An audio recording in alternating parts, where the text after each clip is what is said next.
বাইরের ঠ্যাং দিয়ে লাথি মারছে, তারপর আমার বাইরের উপরে যায় আমি ঝাঁপ দিয়ে পড়ছি। বিয়ে বাড়িতে মাংস দিতে হয়েছে দেরি, এমন অভিযোগে কনে পক্ষের সাথে কথা কাটাকাটিতে জড়ায় বরপক্ষ।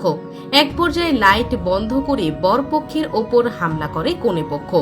এতে আহত হয়েছেন অন্তত 20 জন।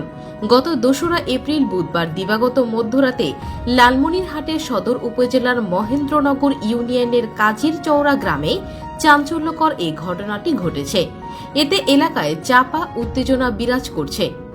পুলিশ ও স্থানীয়রা জানান, কাজির চৌরা গ্রামের একরামুল খানের মেয়ে বিথি আক্তারের সঙ্গে একই এলাকার মনসুর আলীর ছেলে আল মামুনের আলোচনা সাপেক্ষে বিয়ের দিনক্ষণ চূড়ান্ত করা হয়। পূর্ব আলোচনা অনুযায়ী গত 2রা এপ্রিল বুধবার বিকেলে বর মামুনকে কেনাকাটা করে দিয়ে বিয়ের আসরে আসার আমন্ত্রণ জানায় কনে পক্ষ। কেনাকাটায় দেরি করায় বরযাত্রীদেরও কনের বাড়িতে যেতে কিছুটা দেরি হয়। এ নিয়েও তাদের মাঝে মনোমালিন্য ছিল। 2 লাখ টাকা দেনমোহরে বিয়ের আনুষ্ঠানিকতা শেষে বরযাত্রীদের খাবার পরিবেশন করা হয়। সেখানে পরিবেশনে পর্যাপ্ত জনবল না থাকায় মাংস দিতে কিছুটা দেরি হয়।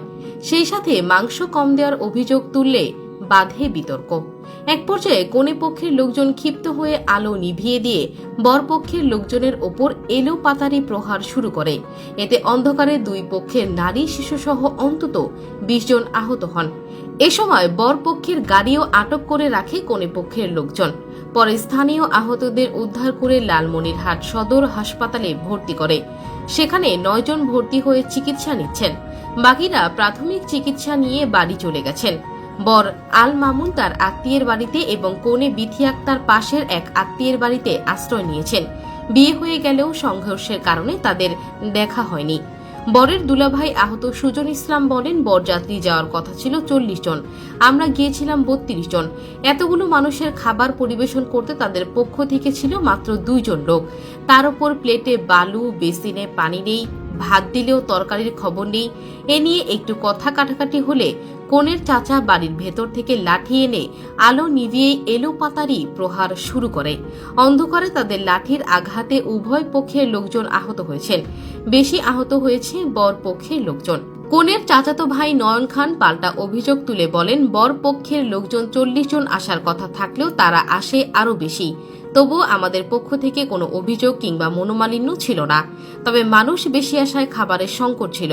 মাঝরাতে কোথাও খাবার পাওয়া যাবে না, তাই সামান্য করে সবাইকে দেওয়ার চেষ্টা করা হয়েছে। এ নিয়ে বর পক্ষের একজন খারাপ মন্তব্য করায় ঝগড়া লেগে যায়। এক পর্যায়ে তা গড়ায় হাতাহাতিতে। এতে আমাদেরও 5-7 জন আহত হয়েছে। এলাকার এক বয়োজ্যেষ্ঠ ব্যক্তি এ ঘটনায় বলেন, এমন ঘটনা আমার জীবনে এই প্রথম দেখলাম।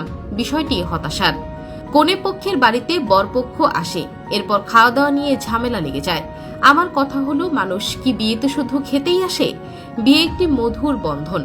ঝামেলা না করে ছেলে মেয়ের কথা ভেবে ভালোমতো কাজটি সম্পন্ন করা উচিত ছিল।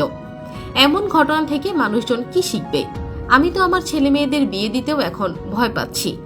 লালমনিরহাট সদর হাসপাতালের আবাসিক মেডিকেল অফিসার ডাক্তার সোয়াদ হোসেন বলেন, বিয়ে বাড়িতে সংঘর্ষের ঘটনায় প্রায় 20 জন আহত হয়ে হাসপাতালে এসেছিল। কয়েকজন প্রাথমিক চিকিৎসা নিয়ে বাড়ি গেলেও 9 জন ভর্তি রয়েছেন। লালমনিরহাট সদর থানা ভারপ্রাপ্ত কর্মকর্তা ওসি নূর নবী বলেন, বিয়ের অনুষ্ঠানে 2 পক্ষের সংঘর্ষের ঘটনায় কোনো পক্ষই অভিযোগ দায়ের করেনি। অভিযোগ দিলে তদন্ত করে আইনগত ব্যবস্থা নেওয়া হবে।